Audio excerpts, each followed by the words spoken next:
Olá, estamos começando hoje mais um Miss Entrevista comigo, Camila Almeida, sempre trazendo o que Indaiatuba tem de melhor e mais interessante.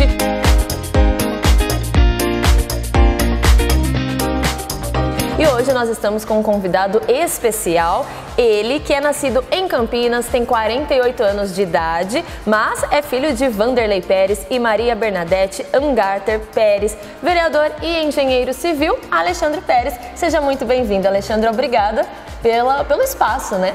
Eu que agradeço essa oportunidade e estou à disposição aí para que você quiser saber, viu, Camila? Vamos bater um papo, então. E para começar o nosso bate-papo, Alexandre, conta um pouquinho como que você chegou a Indaiatuba e como que aconteceu a sua história até chegar na política. Então vamos lá. Primeiro, você citou aí que eu sou de Campinas. Realmente eu fui registrado em Campinas, mas só registrado. Eu só fui nascer lá, né? A minha mãe esteve grávida, esteve lá e eu acabei nascendo em Campinas, mas eu sou morador de Indaiatuba desde que nasci. Então eu me considero realmente um indaiatubano. Estou na política, eu convivo com a política desde os 5 anos de idade. Quando o meu pai, o engenheiro Vanderlei Pérez, foi superintendente do SAI. Eu tinha 5 anos e meu pai ficou um bom tempo na superintendência do SAI. E quando meu pai deixou de ser superintendente, eu já tinha 17. E depois, com 23, eu acabei entrando no SAI, né, trabalhando no SAI, e acabei tendo os convívios com os prefeitos. Então, eu convivo com a política desde muito pequeno. Bom, Alexandre, você mesmo, né, já falou um pouquinho do seu pai, da sua mãe também, vai falar agora pra gente. Afinal, sua mãe formou-se em Ciências Físicas Biológicas e em Pedagogia e também ocupou um cargo aqui de coordenadora pedagógica.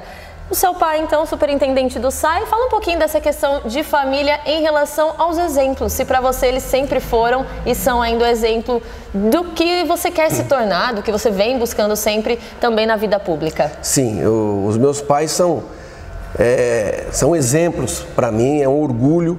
A minha mãe na área da educação, eu sou filho de professores, meu pai foi professor, minha mãe professora, e eles são um exemplo para mim e deixaram um legado de seriedade, de honestidade, de ética, de moral, e que isso não tem preço.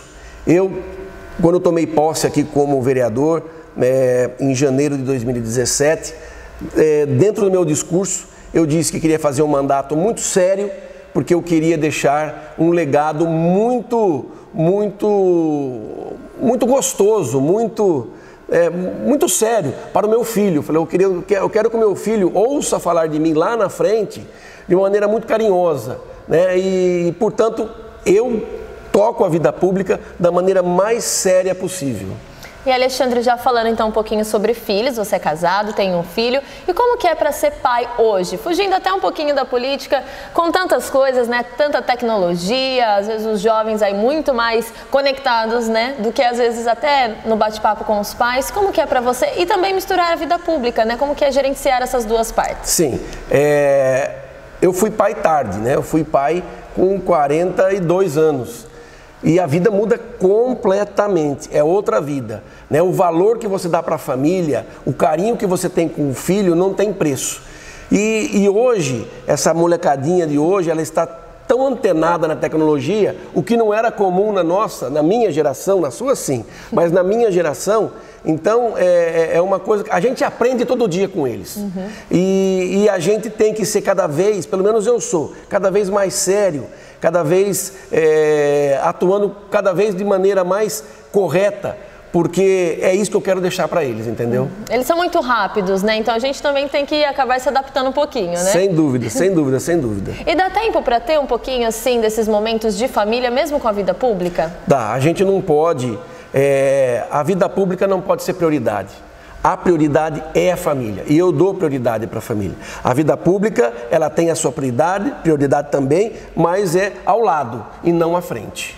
E já que estamos falando de vida pública também, você trabalhou no SAI durante vários anos, né, com vários cargos, até se tornar superintendente. E qual foi aí a sua maior ação de destaque que você considera dentro do SAI? Bom, eu entrei no SAI, comecei a trabalhar no SAI com 23 anos. Eu sou engenheiro de carreira no SAI. Como você disse, passei por vários cargos. Eu fui diretor de obras, eu fui assessor do superintendente, eu fui superintendente adjunto e depois me tornei superintendente. Fiquei 3 anos como superintendente e eu acho que a grande obra que eu deixei lá no SAI foi a inauguração da ETE Mário Araldo Candelo.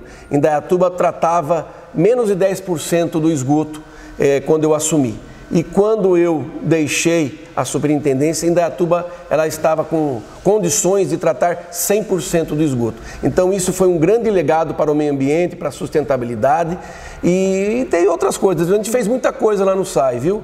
E, aliás, é uma autarquia, é uma empresa pública que eu tenho um grande carinho e um grande respeito. Foram muitos anos, afinal, né, Alexandre? Sim, como eu disse, eu sou de carreira lá. Eu ainda atuo lá no SAI. Então, é uma empresa que só me orgulha. Que bom. E agora a gente fala também que em 2012 você se candidatou a prefeito. Teve 12 mil votos e depois, em 2016, você foi eleito vereador aqui da nossa cidade. E nesses anos que você está eleito, conseguiu cumprir já todas as suas metas? Quais foram as metas realmente? Quais foram as ações que, novamente, você acha que teve mais destaque, mais importância? E quais aquelas que você ainda quer terminar neste mandato? Em 2012 foi quando eu entrei de fato para a política disputando um cargo eletivo. Na verdade eu tive 17 mil votos em 2012. Não consegui vencer as eleições, mas foi uma experiência muito importante para mim. Em 2016 me candidatei a vereador, fui eleito. Tinha algumas pautas de campanha, algumas propostas, 100% delas eu já dei andamento, algumas estão acontecendo, outras não, mas isso é por decisão do prefeito, porque o vereador ele não executa, o vereador ele propõe, ele luta, mas ele não executa. Mas todas as ações que estavam na minha pauta de campanha, todas elas 100% eu dei andamento. E eu tenho muito orgulho disso, porque a gente ouve por aí, promete e cadê? Não tem, não cumpriu. Bom, eu pelo menos 100% das minhas propostas eu já dei andamento. Então isso me satisfaz bastante porque eu estou cumprindo o meu compromisso com a população. E teve alguma em especial que você ficou mais feliz, né? Você sentiu melhor por ter conseguido realmente para a população? Sim, tem alguns projetos de lei que se tornaram leis, que foram aprovados aqui, que eu me orgulho muito. Uma delas é a transparência na fila da saúde, que ela determina que você que está na fila do SUS para fazer exame, consulta e cirurgia, você tenha que saber quantos estão na sua frente e qual o prazo médio de você atender. Isso é fundamental para você se poder programar. E isso já virou lei, então se você digita o número do cartão SUS, você já sabe quantos tem na sua frente, qual o prazo para você ser atendido. Isso é fundamental, é a transparência nisso. E uma outra lei que eu quero destacar, que é de minha autoria, é o da ficha limpa municipal. Quem tem condenações em segunda instância transitadas em julgado não podem ser contratados em cargos comissionados da prefeitura. É uma ação em favor da moralização. E eu tenho muito orgulho disso, porque os anseios das pessoas hoje é a transparência, a seriedade, é a moralização. E eu luto muito nessa causa. E Alexandre, para encerrar, quais são as metas que você ainda tem em vista, tanto na parte pública quanto também na vida pessoal? Na vida pessoal, criar o meu filho da melhor maneira possível. Enfim, quando a gente tem um filho, o foco é ele. Então eu quero criar ele da melhor maneira possível, dando uma educação de qualidade para ele e exigindo dele que ele seja uma pessoa séria na nossa sociedade, porque é isso que a gente precisa. Na vida pública, o ano que vem temos eleições. Eu faço parte de um grupo político, que é o grupo do deputado Bruno Ganem, e a gente vai lutar junto para conseguir um espaço mais amplo aqui na nossa cidade, para poder colocar de fato as nossas ideias em prática. Tá certo, então, Alexandre, muito obrigada pelo bate-papo, espero que você tenha gostado também, a gente agradece também a sua disponibilidade, também agradecemos aqui o espaço da Câmara Municipal de Indaiatuba e nós encerramos a nossa entrevista por aqui. Muito obrigada. Obrigado, Camila, um abraço a todos vocês que estão nos assistindo. Muito obrigada, gente. E o Miss Entrevista volta, então, daqui a pouco com mais novidades para vocês, com outro convidado também muito especial e a gente se vê lá. Um beijo e até mais. O superintendente...